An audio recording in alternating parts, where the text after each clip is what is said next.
త్రిభాషా విధానంపై లోక్సభలో DMK BJP మధ్య మాటల యుద్ధం నడిచింది. తమిళనాడు విద్యార్థుల భవిష్యత్తును డీఎంకే నాశనం చేస్తుందని కేంద్ర మంత్రి ధర్మేంద్ర ప్రధాన్ ధ్వజమెత్తారు.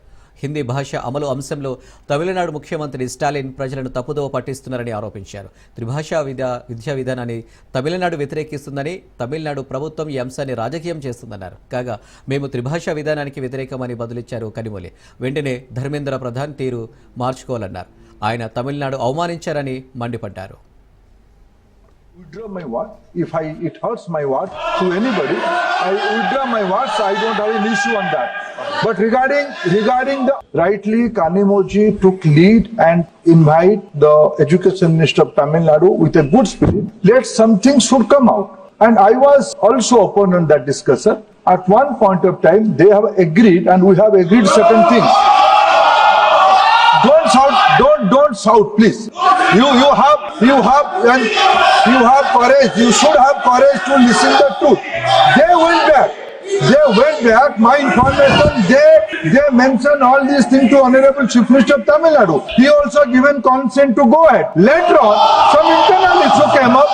They only told me, informally, and then some went back.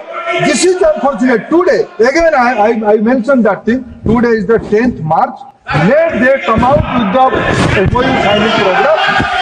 They are entitled. We don't have any issue with non-BJP states. As I said, Karnataka, Himachal, Punjab, all these states are getting PM3. They are also getting PM Poshan scheme as they have been allocated. Very pained and hurt that the minister, in his reply in Parliament today, has called the members of Parliament, the Tamil Nadu government and the people of Tamil Nadu uncivilized.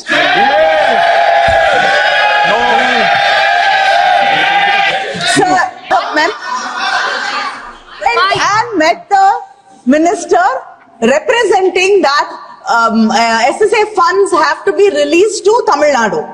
And the minister from Tamil Nadu also was there in the delegation, and we had clearly said that we have issues with the NEP. We cannot accept it in full because 3-language policy is not acceptable to Tamil Nadu. Okay. And sir, the truth is the CM of Tamil Nadu has written to the minister and the prime minister saying that we have issues with the NEP. It cannot be accepted in total, and the funds have to be released, and he's requested the funds to be released. So Tamil Nadu or the Tamil MPs from Tamil Nadu have never accepted